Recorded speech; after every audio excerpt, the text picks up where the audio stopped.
Welcome, leaders, teams, and those ready to take charge of their energy. It's Kelly Buboltz, your guide in workforce energy management. Burnout is not just a buzzword, it's a symptom of deeper root cause stressors. We're here to stop waiting for the change and start leading it. It's time to reclaim our energy and lead our days with intention and purpose. Decision fatigue can happen because we have an endless cycle of choices, big, small, and it drains your mental energy. This can just be at work, that constant problem solving, ping and ponging between meetings and work and conversations with your team, shifting priorities constantly, and at home, the mental load of planning activities and organizing and those daily choices that just start adding up. Many demands won't go away, but how we manage these decisions can change. Let's look at the background of decision fatigue. Too many choices. So every small decision starts to add up. These can be just email responses. These can be, what are we having for dinner? This can be rescheduling things. This can be being in two places at once. It starts to add up. There might even be lack of systems. So constantly solving problems over and over again, or not having a routine, or the only one doing the routine, puts the mental load on manual instead of the systems in play. Perfectionist and overthinking. That is trying to make every choice the right one, right? And then after you make that choice, was it the right one? The mental capacity that you are lingering there. And then the mental load imbalance of carrying too much responsibility without delegating or using automation or using the systems at work. Let's talk about some actions that you can begin to take. Let's begin with reducing the low stakes decisions. So this could be at work. Can you batch similar tasks together like emails, meetings, focus deep work so that you're not pinging and ponging all day long? And I want to show you a great example of what a schedule may look like where it has that energy thrive feeling to it because you're not pinging and ponging through multiple activities through the day. In the morning, we focus. We have that focus work instead of just jumping into meetings, not even knowing what's going on. We have that focus time to take control back of our day, work on an initiative, work on a priority. We set up our day. And then we move into meetings. That's our communication outside of systems, outside of email. Then we work on some activities based off of emails or that meeting. That's more of a response mode type of activity. And then we reset. We're going to protect that space to reset for lunch. No screens. Let's eat. Let's move. Let's connect with people, reset. And then you can go back into activities. And then at the end of the day, you're going to have some focus time again so that you can not only finish up tasks that you needed for the day, but you can reflect on everything that you did. You can even set up your next day. Now, do you see the shift in energy versus the 16 activities that you pinged and ponged all day long? This is only 6. They're block times of very intentional energy zones in which you have the same amount of decisions, but you're not wasting on switching gears between deep work and that frontal lobe quick response. You're not switching subjects as often, so you're not exerting that decision into fatigue. You're still problem solving, you're still moving things forward, but it's in a more focused, intentional way. Now, at home, could you set weekly meal themes? Could you set roles for the week so that you don't have the whole entire responsibility of the house?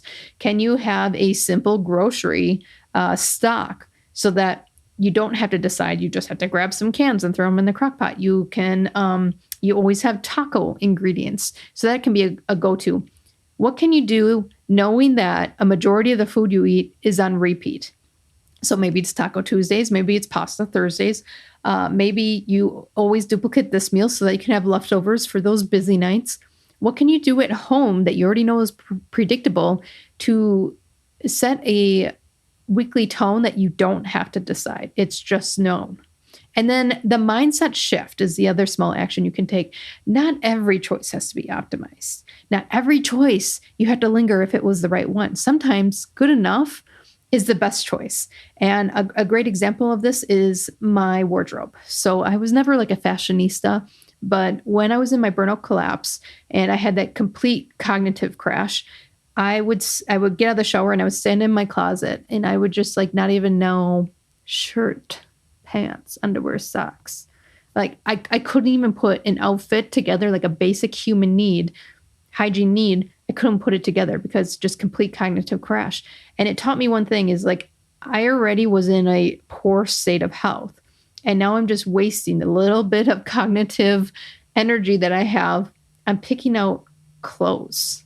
And so I revamped my wardrobe to basically black shirts and a colored pant or a jeans or leggings. And so you'll always see me probably in a black shirt in these videos because I have multiples. I do have multiples. So don't think I'm just, wearing the same shirt every day, but it's black.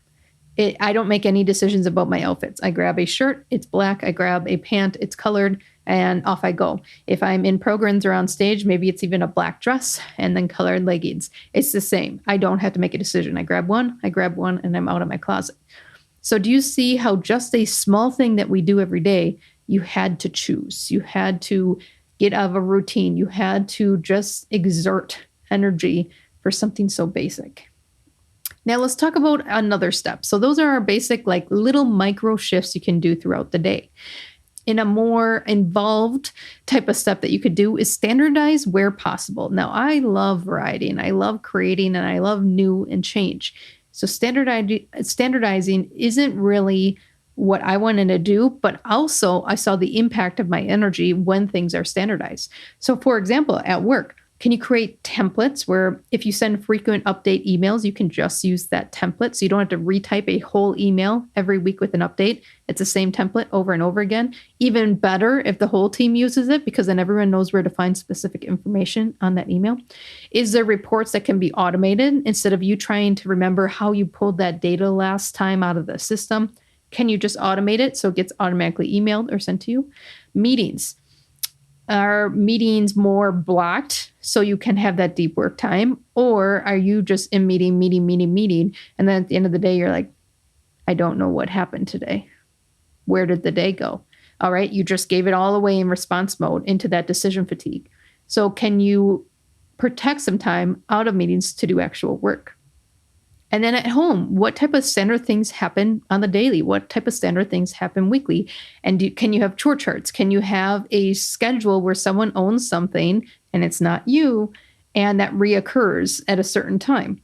Reoccurring purchases, can you put it on a subscription? Those type of things. And then can you begin to shift your mental energy and that mindset shift at work and at home to what matters most? Repetitive tasks, you got to get them done, but you really don't need to make decisions. So stop trying to make decisions in the repetitive tasks. Focus on the value add work that's changing or that you need to make an actual decision. And then I want you to begin setting boundaries. And there's going to be a whole episode on setting boundaries in relationships. I want you to set boundaries to protect your mental bandwidth. That means at work, limiting unnecessary meetings, really asking the question, could this be an email? Asking a question, this is already in the system, why are we talking about it? Asking a question, does this meeting really need to be this long? Right now, all we do is accept invites and don't even question. So begin prompting the question. You can actually begin to clean up your operation and refocus back to those value added instead of just tasks that we do through the day. At home, can you share the mental load? That means you'll have to learn to delegate. If the dishwasher has to be loaded, forks up or forks down, it doesn't matter. Someone else can load it. If it's still dirty, then they can wash it themselves.